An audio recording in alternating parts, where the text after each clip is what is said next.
आणि औरंगजेबाच्या कबरीविरोधात विश्व हिंदू परिषदेनं राज्यव्यापी आंदोलनाचा इशारा दिलाय। शिवजयंती म्हणजे 17 मार्चला विश्व हिंदू परिषद राज्यभरात जिल्हाधिकारी कार्यालयासमोर कबर हटवा या मागणीसाठी आंदोलन करणार आहे। कबरी संदर्भात सरकारनं निर्णय न घेतल्यास आम्ही बाबरी मशिदीची पुनरावृत्ती करू असा इशारा बजरंग दल आणि विश्व हिंदू परिषदेनं दिलाय। त्यानंतर आता सरकारनं औरंगजेबाच्या कबरीबाहेरची सुरक्षा सुद्धा वाढवली आहे। मान्य जिल्हाधिकारी साहेबांना ते निवेदन देणार आहोत।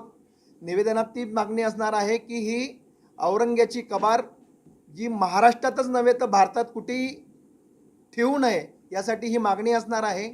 आणि तेही तीव्रतेनंतर सरकारने जर काही अपेक्षित कार्य केलं नाही तर विश्व हिंदू परिषद बजरंग दलाच्या मार्फत जसं 1990 आणि 92 साली अयोध्या येथे कार सेवा झाली आणि तो कलंकित बाबरी ढाचा पाडण्यात आला, तसंच प्रकारे छत्रपती संभाजीनगर येथे असलेल्या औरंग्याची ती कबर आम्ही पुढील काळात सरकारला सांगून त्या ठरवून त्या दिवशी त्या कबरीवर कार सेवा करू आणि ती कबर आम्ही उद्ध्वस्त करू। चुकीच्या कारणामुळे ओळखला जातो ते इतिहासाला पुसताना कुठली अडचण नसावी। जसं आज राम मंदिर ज्या ठिकाणी निर्माण झालं, पण रामाचं मंदिर पाडून त्या ठिकाणी एक मस्जिद बांधली गेली होती, तर तो इतिहास पण आपण पुसला आणि आज परत जुन्या इतिहासाची पुनरावृत्ती। तर औरंगजेब सारखी एक बलाढ्य शक्ती होती, ज्याच्याकडे पैसा होता, मनुष्यबळ होतं, हत्ती होते, बंदुक्या होत्या। अशा पैशावाल्याला बलाढ्य शक्तीच्या माणसाला सुद्धा इथं 27 वर्ष या महाराष्ट्रामध्ये राहावं लागलं आणि राहून सुद्धा त्यांना राज्य करता आलं नाही। याचं एक प्रतीक म्हणजे त्या औरंगजेबची ती कबर आहे। ते कबरमध्ये जर इथं असणाऱ्या पराक्रमी लोकांचा इतिहास दडलेला आहे की एवढा मोठा माणूस कशापुरता राहिला तर त्या कबरेपुरता राहिला, तर माझं एवढंच मत आहे की ते एक वेगळं प्रतीक त्यातून सामान्य लोक सर्व जाती धर्माची एक प्रेरणा घेत असेल तर त्याला त्या प्रतीकाला आज काढून उद्या त्या बाबतीतली चर्चा नाही झाली तर इतिहासामध्ये कुठेतरी गडबड काही लोक उद्या जाऊन करू शकतात। त्यामुळे त्याचं एक प्रतीक म्हणून मला असं वाटतं की त्याला हात न लावणं जास्त कदाचित योग्य ठरू शकतं। औरंगजेब क्रूर कर्मा होता हे स्पष्ट आहे, स्वच्छ आहे, त्याच्याबद्दल बोलण्याची गरज नाही। परंतु छत्रपती शिवरायांच्या महाराष्ट्रात त्याला इथंच गाडून घ्यावं लागलं, हे कुठे गाडून घ्यावं लागलं हे दाखवणं तर गरजेचं आहे। नाही तर ते तुम्ही काढूनच टाकता, औरंगजेब कुठे गाडला गेला माहिती नाही, तो या महाराष्ट्रातच गाडला गेला, हे आवश्यक आहे। आणि सध्या आपल्या राज्यामध्ये हलाल आणि झटका मांस याचा विषय वादाचा विषय बनलाय।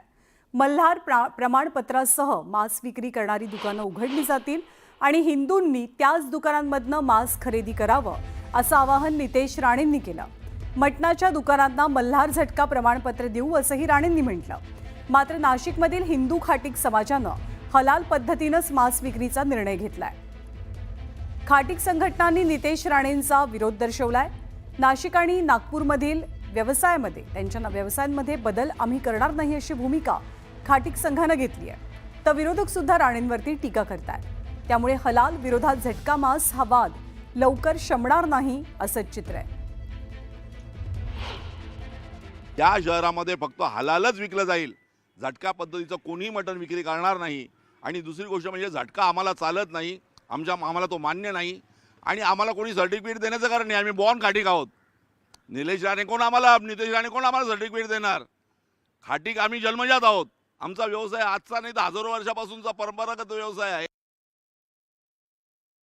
माझ्या गावामध्ये जर इथं 100 हिंदू लोक मटण खाणारे आहे, त्याच्यापैकी ते 90 लोक म्हणतील की बा हमको हलाली चाहिए। झटका शब्दच वेगळा झाला। तर हे आम्ही त्याला माझ्या मते बा एका मनुष्याने सर्टिफिकेट दिलेलं मान्य नाही केलं। तो नितेश राणे हा संधिसाधू माणूस आहे। काय होतंय त्याला योगी व्हायचं आहे, जोगी व्हायचं आहे की मला पुढचा माहीत नाही, पण भाजपसाठी मात्र ही प्रस्थापित नेत्यांना खतऱ्याचीच घंटी आहे याच्या बोलण्यामुळं। याचा अर्थ आहे की कसला आला तुम्ही भाजप काँग्रेसमध्ये होतात, जरा 2017चे त्यांचे व्हिडिओ पहा, हलाल केलेलं असं मटण दाबून खाताना दिसत आहे, तेही खात आहेत, वडीलही खात आहेत। जी काही योजना आणली असेल ती योजना सरकारी आहे की वैयक्तिक आहे त्याचा पहिले अभ्यास केला जाईल. ती जनतेला काय पाहिजे आहे, जनतेच्या हिताचं काय आहे हे आम्हाला बघावं लागेल. जनता कोणतं मटण मागते, तुम्ही जर दिल्लीकडे गेले किंवा पंजाबला गेले तर त्या ठिकाणी झटक्याचं मटण मागतात आणि महाराष्ट्रामध्ये लोक मुस्लिम बांधवाच्या तर्फे जो बकरा हलाल केला जातो त्याचंच मांस मागतात. इकडे राज्याचे कृषी मंत्री माणिकराव कोकाटेंना न्यायालयानं दोषी ठरवलं. 2 वर्षांची शिक्षाही सुनावली, पण न्यायालयानं त्यांच्या शिक्षेला आता स्थगिती दिली आहे. आणि स्थगिती देत असताना न्यायालयानं जो तर्क लगावलाय त्यावरनं जोरदार घमासान सुरू झालाय. शिक्षा दिली तर निवडणूक घ्यावी लागेल. मंत्री कोकाटेंबाबत कोर्टाचा अजब न्याय. सत्र न्यायालयाच्या निरीक्षणावर टीकेची झोड.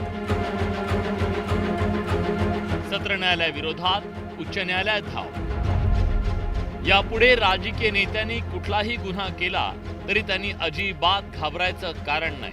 दोषी असले तरी त्यांचं मंत्रीपद, आमदारकी याला अजिबात धक्का लागणार नाही, कारण जनतेच्या हिताचं ते ठरणार नाही.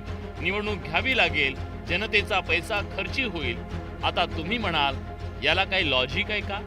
पण हे लॉजिक आमचं नाही, हे नाशिक सत्र न्यायालयाच्या माननीय न्यायाधीशांचं आहे.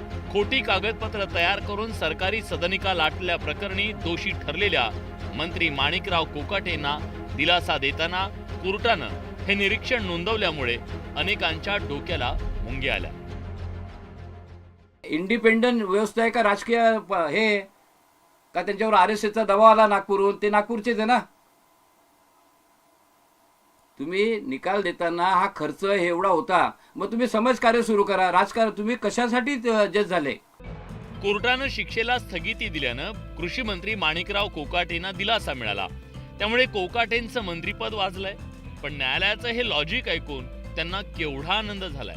न्यायालयाच्या निर्णयावर विरोधक टीका करतायत म्हणून कोकाटे न्यायालयाच्या लॉजिकच्या समर्थनार्थ छातीचा कोट करून मैदानात उतरलेत. न्यायालयाने उदात्त हेतू ठेवून तो निर्णय घेतलेला दिसतो. मी तो निर्णय अद्याप वाचलेला नाही, परंतु न्यायालयाचे निरीक्षण योग्य आहे की जेणेकरून सरकारचा पैसा खर्च होऊ नये, जनतेचा पैसा खर्च होऊ नये आणि त्या पैशाचा अपव्यय होऊ नये म्हणून त्याच्यामध्ये कुठल्याही प्रकारचा लॉस नसताना एखाद्या व्यक्तीवर आपण इरिपेरेबल लॉसच्या माध्यमातून दृष्टिकोनातून पाहणं आणि त्याला न्याय न देणं हे कायद्याच्या दृष्टीने चुकीचं होईल आणि म्हणून त्यांनी तो निर्णय घेतला असावा असं माझं मत आहे.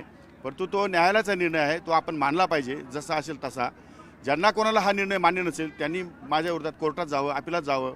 त्यांच्या बाकी रागटोरी रस्ते मोकळे आहेत ना विरोधकांना, नाही कोण म्हटलं त्यांना. आम्ही काय कोणाला थांबवलेलं नाही आहे. कोकाटेंना शिक्षा झाल्यास त्यांना आमदारकी सोडावी लागेल आणि पोटनिवडणुकीसाठी खर्च करावा लागेल असं निरीक्षण नाशिक सत्र न्यायालयाने नोंदवलं. पण कोर्टाच्या निर्णयावर आता वरच्या कोर्टात दाद मागण्यात आली आहे. बाकीचे निकाल जे अंडर ट्रायल आहे ते 6-6 महिने चालवतं. एवढी काय घाई होती या केसमध्ये द्यायची?